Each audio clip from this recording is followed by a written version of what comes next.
Marketing Communications Manager at Data Conversion Laboratory, and I'll be your moderator today. Before we get started, I wanted to let you know we will allow time at the end of the webinar for questions and answers. So please write your questions in the chat area as they come to mind. If we don't have time to answer them all, we will make them available on our website. Next slide, please. For those of you who are not familiar with DCL, we convert and organize content to create electronic documents, populate databases, publish on the web, and basically get it ready for tomorrow's technology. Next slide, please. DCL services help you refine your document conversion strategy, identify document redundancy, extract metadata, and transform legacy and future documents for real needs, today and in the future. Next slide, please. We serve a broad client base. Next slide, please. Spanning all industries. Today, we are thrilled to introduce Mark Lewis, content engineer and data educator of Quark. Mark is the author of the Data Metrics 101 book that proves the savings and high content reuse percentages possible with data structured, topic-based architecture. Mark is a contributing author of Data 101 Second Edition by the Rockley Group. Mark manages the Data Metrics LinkedIn group, and he regularly presents on the data, ROI, and content strategy topics at national conferences. He and John Hunt co-chaired the OASIS Data for the Web Subcommittee. John is also an STC Associate Fellow and was the STC Summit Track Manager for Content Strategy and Design. Mark is currently a content engineer and data educator for Quark. Without further ado, welcome, Mark. Thank you, Adam, and thank you to Data Conversion Laboratories for sponsoring this webinar. This is a reprise of the session that I gave at the Information Development World, and we had great questions and great responses at the conference, and so I'm thrilled to give it again. And again, I'm a content strategist, content engineer for Quark. And Quark has digital publishing tools that span the entire content lifecycle. We've got XML editors that run in Microsoft Word and a browser, all connected to our content management system. And we're capable of doing high-fidelity publishing of PDF, HTML, and publishing content to mobile devices. So digital publishing tools across the entire content lifecycle. And we specialize in content automation to reduce the effort of content creation and content publishing. And here are some of the different verticals that have taken advantage of content automation. They're all verticals that can directly benefit from it. And so if you want to learn more about content information or our new smart content schema, we have some free ebooks out on our website. So if you take a look at the URL at the bottom, and I'll give you just a moment to copy that down, and I'll show this slide again at the end of the presentation, but take advantage of our free ebooks out on the Quark website.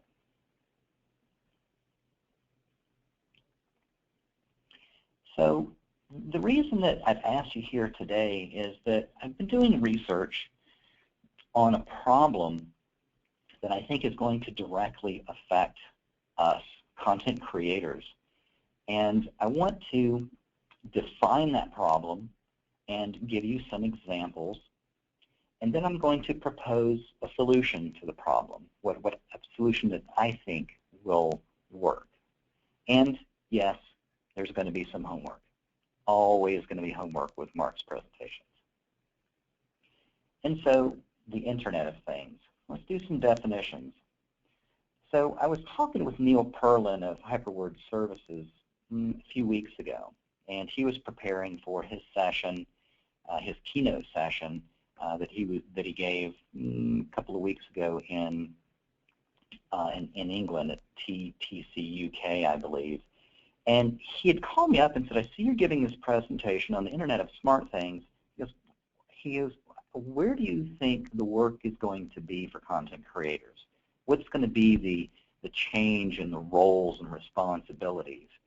And so I started describing what I thought the challenge was going to be. And he said, "Well, He says, my initial reaction was, okay, Internet of Things. We've got devices that are connected together, and these devices have interfaces that are going to be connecting with each other or connecting with some monitoring system. And so he says, I could see there being API, SDK, Application Programming Interface, or Software Development Kit types of content that needs to be created. I'm like, yeah, and I think there's going to be a whole lot more, Neil. And so I explained what I thought, and he eventually agreed with some reservation. He said, okay, we'll see. And so I want to thank Neil for finding this definition. It came from techtarget.com, and we've got I'm just highlighting the hot points of the definition. So Internet of Things, we've got environment of objects that are transferring data with or without human interaction. Okay, that's an interesting definition. And that was the one that Neil had found and the one that he was looking at and focusing on. So then I found another definition out at Gartner IT, Internet of Things, a network of objects communicating, sensing, interacting with their environment. Okay, a little different, but still an interesting definition. And then there was one more little nugget out there at Gartner from Jim Tully. Not just things, includes a technology stack that facilitates communication, data storage, and analyzing with possible remote control of a given device. Okay, well that's different again, also an interesting definition. Here's another that I found at Technopedia.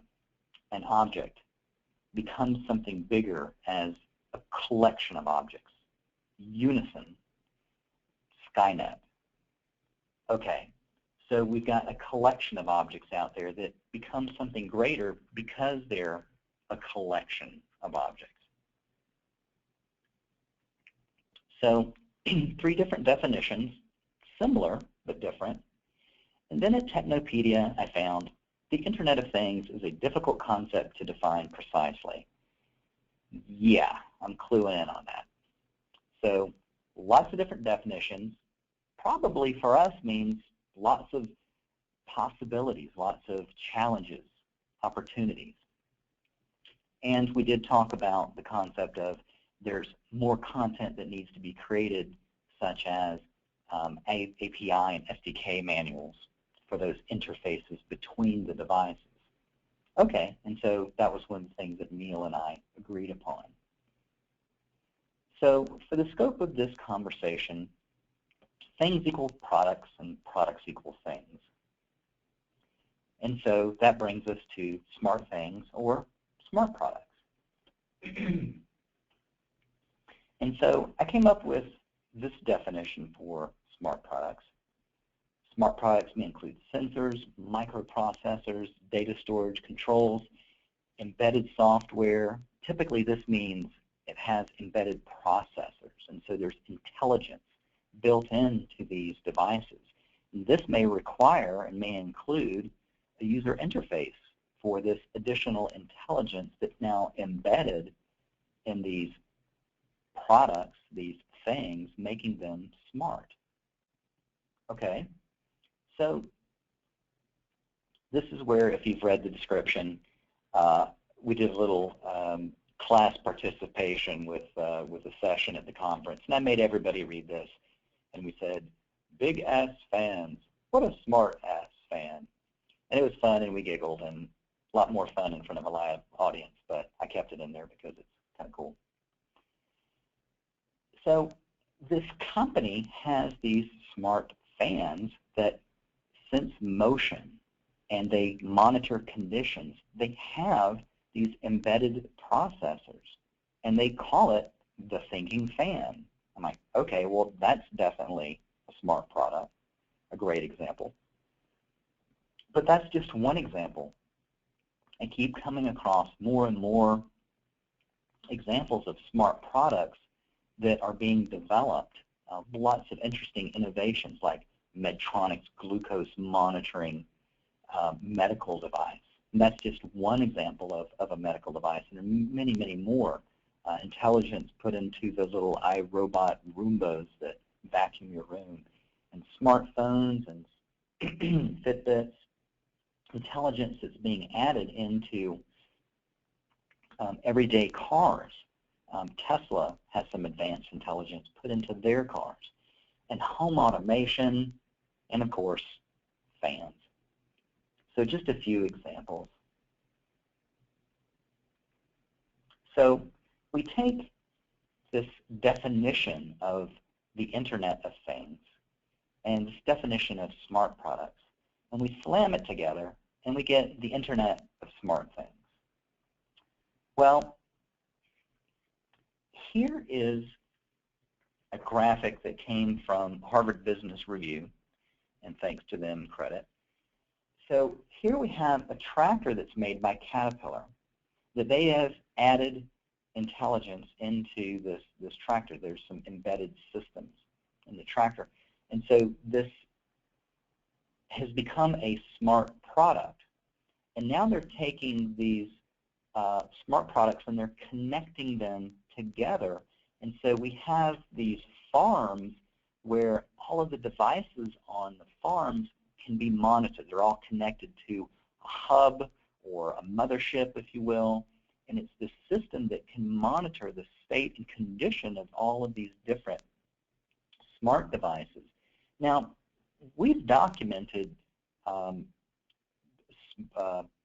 systems before, but if we ever documented systems of smart products, no. I think this is new, and I think this is a level and layer of complexity that we haven't dealt with before. And this is what sort of scares me, is that there's this increasing complexity of content requirements that are coming with the Internet of Things, smart products, and now the Internet of Smart Things. And so this smart farm is just, I think, a great example. So also from Harvard Business Review, there was a discussion about Joy Global, who they have these mines where they put intelligence into the devices, again, all connected to the mothership. This is going to require some documentation about the system that's monitoring these devices. So there's content requirements there for that type of content. And again, we've documented systems, and that's fine. But what they've also got is they've got multiple mines connected together. And I think in this example, they have 6 different mines that are connected together. So now we have systems of smart products connected together. Wow, that's just sounds like a lot of complexity to me.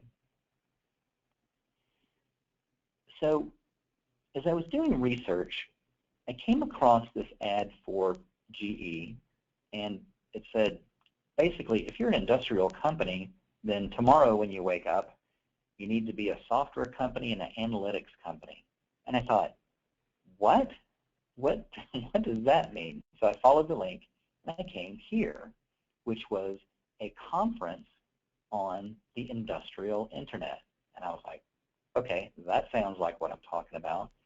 And not only that, but it's the 4th conference. It's run by GE, and it's called Minds and Machines. And I was like, okay, so I started looking at the sessions for this. And here was just one example of many. Intelligent environments, smart buildings, smart cities. Okay, GE has really got their act together in this area, and they are very aware of the industrial internet and what the requirements are and how complicated it's going to get. And they're hosting a conference on it, and I just thought that was really interesting. So somebody that is directly or indirectly talking about the challenges that occur with the Internet of Smart Things, and to a degree, the content required. So again, from Harvard Business Review, here is a very interesting graphic that I think sums up a lot of the challenges. So we have these physical products that have an electrical, maybe a mechanical structural, chemical components to them, then we're adding processors, we're embedding processors, maybe even adding a user interface. So we have these smart products, and now we're connecting. We have these smart products. Those we're going to require us to document all these new features that are coming from these smart products, just more and more complex products themselves. Then we start connecting them together in the Internet of Smart Things, smart connected products, and that level of complexity that's coming our way. So I thought that was a really cool graphic. So now I'm going to put my own spin on part of this. So we have smart products that are made of smart parts, and these smart parts can be electrical, mechanical, software parts.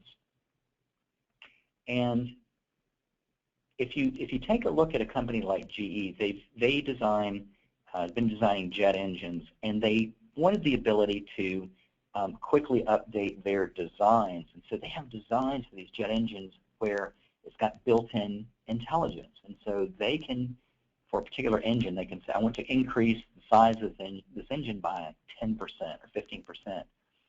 And they can go into their design and plug in that new number, and each part of the engine knows how to scale or grow itself because it has formulas built into the design of the part where it says, okay, if I need to increase my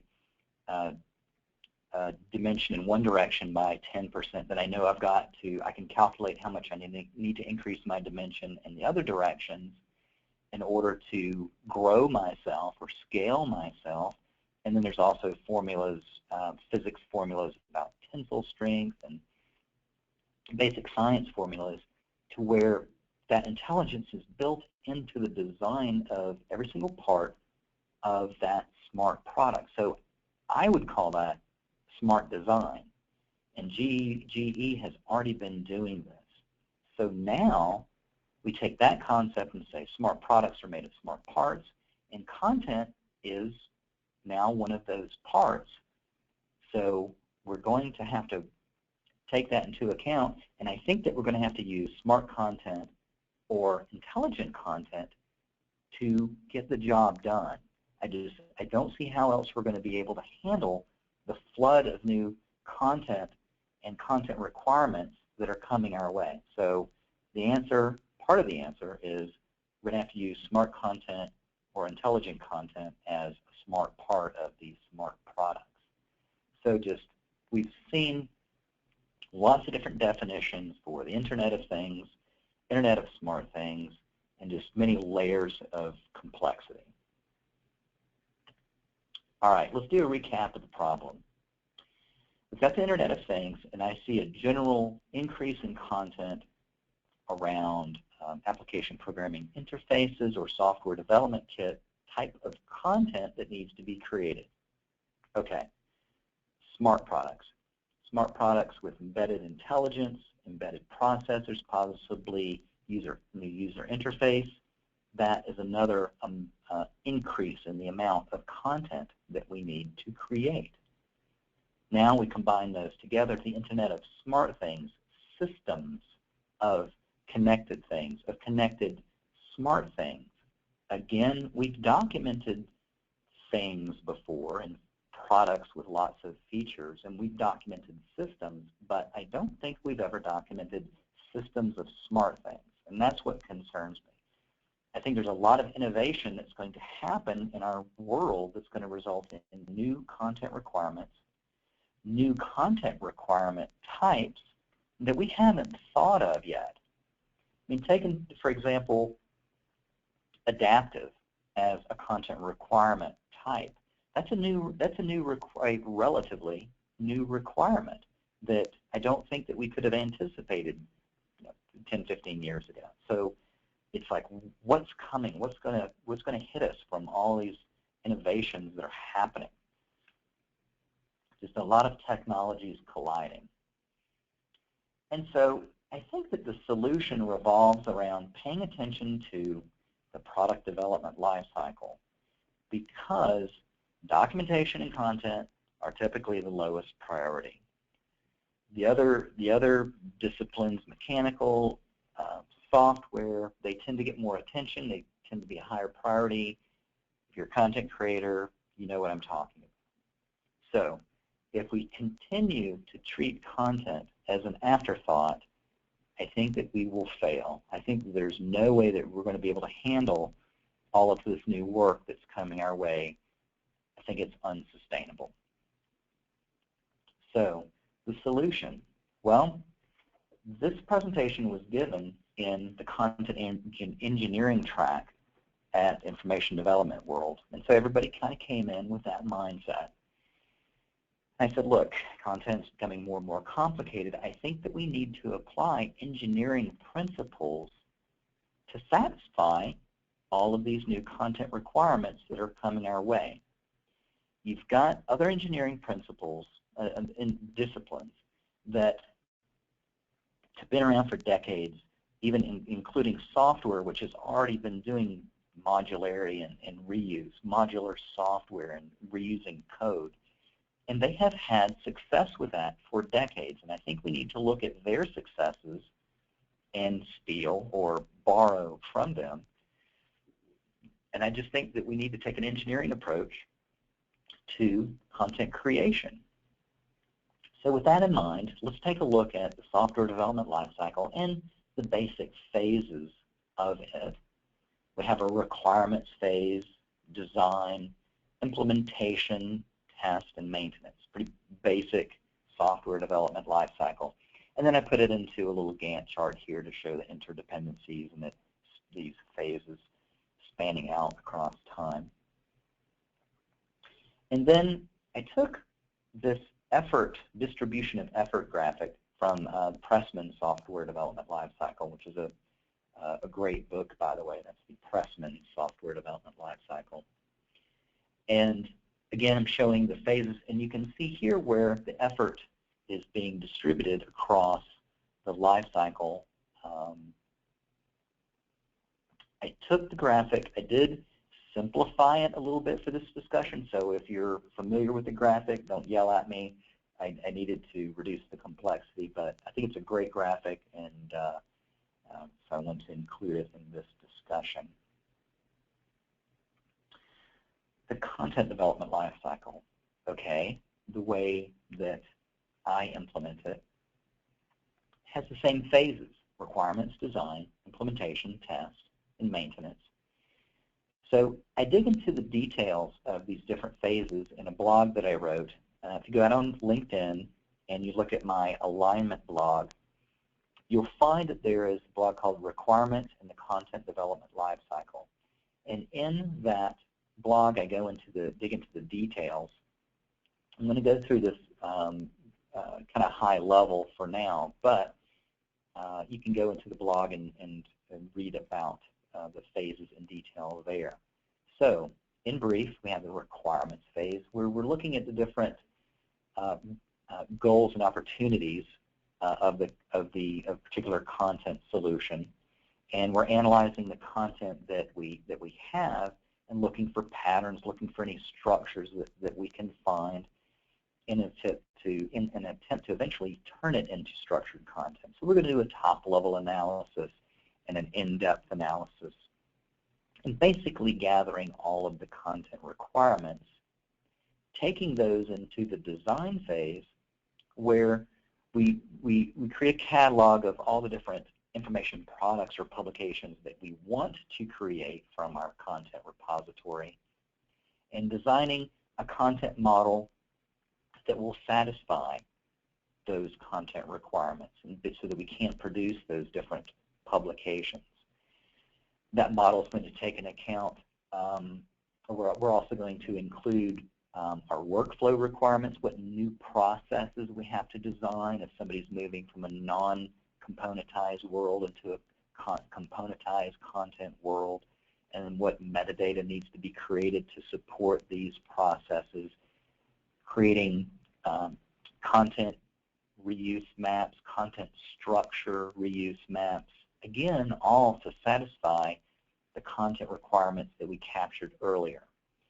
So that's just a kind of highlight of the requirements in the design phase, but I wanted to show it to you briefly. Again, you can go into the blog and dig into the details. So I thought it's very interesting that the phases were the same for the content development lifecycle and the software development lifecycle. The work breakdown structures are similar, and I just always thought that this was an interesting parallelism between the two different lifecycles, and I think it's part of the answer to this problem that I have posed in this session. So this is the most important slide of the presentation, so I'm going to read it to you. Smart products are made of smart parts. Smart parts have software, mechanical, electrical components, and content. Content is just another component. And I think we'll need to use smart content or intelligent content to help us create all these smart products that are coming out. We need defining the content requirements and design in parallel with the other components like electrical, mechanical, software will allow us to make sure that these requirements are included in the overall definition of the part or product. So it's an alignment of the product of the different life cycles. If you've heard me speak before, you probably heard me talk about aligning strategies. So I often talk about, okay, go find out what the different corporate goals are of your organization. And those business goals or corporate goals are included in the corporate strategy. So as you're working on a content solution, you need to make sure that your content strategy satisfies the corporate strategy, that's in alignment with the corporate strategy. Because if you want to get buy-in from the stakeholders, from the executives, you have to prove that what you're doing in the content department is satisfying and addressing corporate goals. So make sure that the content strategy is in alignment with the corporate strategy. Now I'm talking about going a bit deeper and aligning not only the strategies, but the life cycles, and aligning the processes of the different engineering disciplines, aligning content processes with those. How are we going to do this? As content creators, I think that there are skills that you're going to need to accomplish this, and I think those will help benefit your career. So learning requirement skills and design skills, I think, is key to addressing this upcoming problem. So requirements. What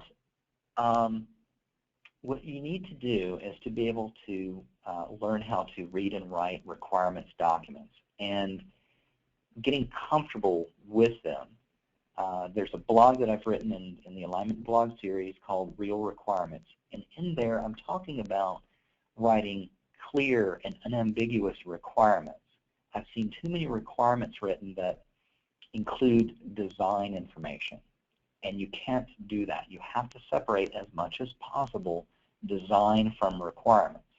And so I strongly urge you to go out, either take a class or a workshop on learning how to write requirements. Again, read the blog, and that'll give you some ideas of the importance of writing clear and unambiguous requirements. The last time that I took a class on writing requirements was quite a while ago, so I don't know who's giving good workshops and good sessions on this. So if you have taken a good workshop recently, then if you would please go out to the blog and in the comments put the information for who you found was gave a good workshop on learning how to write requirements, if you would please. And so gaining design skills. So here I've written another blog called Understanding Objects. And what I've done is I took a presentation that I gave to the STC Suncoast about 12 or 13 years ago. And I took all the slides that teach how to learn object-oriented design, and it's a presentation for content creators or managers, not for programmers, but for content creators like you and I. And so, written to that audience, I took those slides and I've made them accessible from my blog, and also I have the audio recording of that session, and I put in little doorbell chimes every time you're supposed to, at the points where you're supposed to advance the slide. So it's very easy and convenient. It's about an hour long, and go check it out. It's a great presentation for learning about object-oriented design, and it's based on the concept of the body, where the body is a system, and it's a system of organs, where an organ is a subsystem, and then that further breaks down into a cell, which could be called a sub-subsystem. And so everybody's familiar with the body, and it serves as a great example for teaching object-oriented design. This is a skill that has helped me learn new technologies. I didn't realize until recently just how it was doing that. Dr. Simon, that presented at Information Development World, talked about people using mental schemas to learn knowledge. And for me, I've just suddenly realized that object-oriented design is my own mental schema. So I've used it to learn new technologies. When I was learning the Rockley methodology, I was able to learn it faster and use it better, I think, because I have these object-oriented design skills. So the cells, they themselves are a subsystem, and they break further down. And you can call them components, or you can call them parts, or you can call them objects or child objects. Those three words are all kind of the same, but you can see how it just is a further breakdown. We talked about systems of smart products, and now we have systems of subsystems of subsystems. So I think you get the idea that, wow, okay, if I understood object-oriented design, then I might be able to tackle some of these complex systems that are coming out.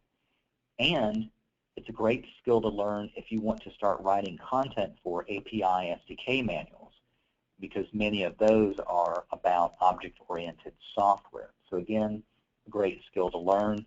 I want to thank David Taylor for letting me reuse graphics from his book upon which the presentation is based, Object Technology, A Manager's Guide. It's a great book. You can find it out on Amazon. It's a couple decades old, but it's still the best book I've found out there. It's complicated. Systems of smart parts, systems of smart parts. We talked about the smart farm example. We talked about the smart mine example. And so I think that alignment of life cycles, alignment of the engineering disciplines, including content engineering as a discipline, is part of the answer. And also, smart content or intelligent content is part of that answer, part of that solution. So if you haven't seen the definition of intelligent content by the Rockley group in a while, I put it up here just so you can read it again really quick and see again how it fits in. So I'm just going to let you read that real quick. So I can tell you, I'm thinking about the smart fan company and all the different fans that they're creating and possible systems of smart fans. And I can tell you that if they are not taking an engineering approach to developing the products and developing their content, that the cost of the content alone will be astronomical. Okay, we had a good laugh in the conference, a lot more fun live, but that was kind of fun. So who's talking about this? Well, there's a lot of different people that are talking about related aspects of this problem. I haven't found anybody that's put a fence around it quite like I have, but here's a related session: smart products and connected devices require intelligent, localized content. Okay, That sounds really close. And this is being given actually in just a couple of days at Loc World. Again, the Rockgood group is involved with that.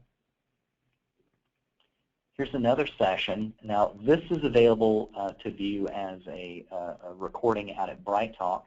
This is a session by Alexander Hoffman. So, talking about creating smart documentation. And in the description, we see the Internet of Things is the next revolution. It calls for intelligent, semantically rich content. Okay, I think that supports what we're talking about in this session.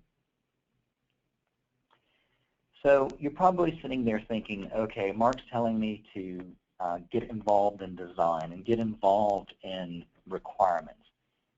That I think you need to get comfortable with reading and writing requirements documents of your own and of other disciplines, and reading and writing design documents for content design, but also reading the design documents of the other disciplines. And you're probably sitting there saying, the executives are not going to let me out of my little content box. They're not going to let me move further upstream in the life cycle and get involved in design and requirements. I know. I know this is what the executives are probably thinking.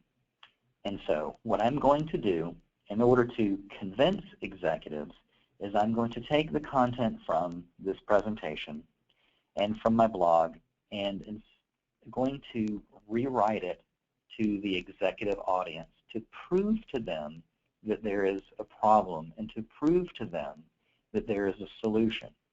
This will be my contribution to the alignment community.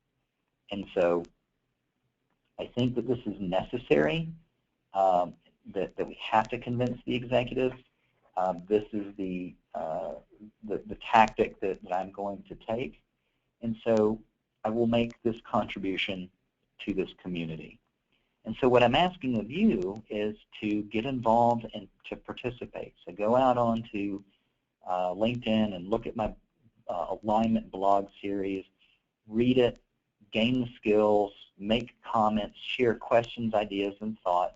And over the next few months, I'll be working on rewriting these materials for the executive audience to convince them. And I'm probably going to have to design some new metrics because they speak the financial language, the executives do, and so I'll have to convince them via math and numbers. So your homework is to go out and read the different blogs, comment, ask questions, start working on gaining these skills as part of the solution to this problem. There's a very interesting book that came out in January by Cruz Saunders of Simple A called Content Engineering for a Multi-Channel World. It's coming at this from the content engineering from a bit more of a marketing perspective, and which is good. And it's a very interesting and very comprehensive book. I strongly encourage you to read it. It's free. Go out to Simple A site and download it. And it's another good perspective on part of this problem. So I hope that you found this presentation to be thought-provoking and astounding. And I would like to encourage you to go out to the Quark website and download some of the free ebooks that are out there on content automation and smart content. There's a great resource site out there at Quark. And so I'll leave that URL up on the screen for just a minute longer. And we've reached the end of my part of the presentation. We're going to open it up for questions. And so at this point, I'm going to move to the questions slide and see if there are any questions from the audience that we can work on in the last 15 or 20 minutes or so. Thank you, Mark. A very informative webinar indeed. The first question that's come in is, you didn't mention translation. How does translation fit into all this? Okay.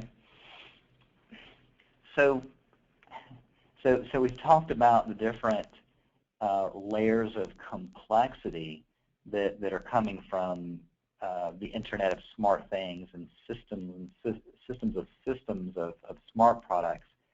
So, and I talked about that adaptive content is a relatively new content requirement type. Translation is just another requirement that's adding another layer of complexity to this. So however many languages you need to translate to and all of the translation requirements that come into play, again, this is just another layer of complexity and another reason that I think we need to take an engineering approach to our content design. So great question. Thank you. Thank you, Mark. The next question has come in is, does this apply to customer experiences? Okay, I'll interpret that as customer experiences, customer journeys. So interestingly, I did a workshop out at the Information Development World, a really good one by Kevin Nichols, and we were talking about the customer journey and customer experience and the steps that are performed by the customer as part of that journey. And so what you do is you're looking at the different content that is required in these different steps. And so as I'm sitting in the workshop and looking at these steps, I thought, okay, I understand what content is required at this step, and I kind of took it a step further and said, okay, let's now that I know that information, what is the content model that I'm going to need to contain that content? And then I'll look at whatever content models that I need across all of the steps and try to harmonize that, taking content structure reuse into account. So again, kind of taking an engineering approach to the content requirements at the different steps in the customer experience or the customer journey. So I think that's how this ties together. So great question. Thank you. Next question, Adam. Thank you, Mark. We'll give it a couple more moments. Those are the only questions that have come in so far, so we'll give it a couple of moments. And in the meantime, I'll just do a little house cleaning. Our next webinar is scheduled for this Thursday, October 15th at 1 p.m. Eastern Time. It is titled Anticipating Lightweight Data, being presented by Don Day, founding chair of the OASIS Data Technical Committee. I just want to remind everyone this webinar is being recorded and will be available to view beginning tomorrow on our website, which is located at www.dclab.com. If you have any questions, please feel free to submit them right now.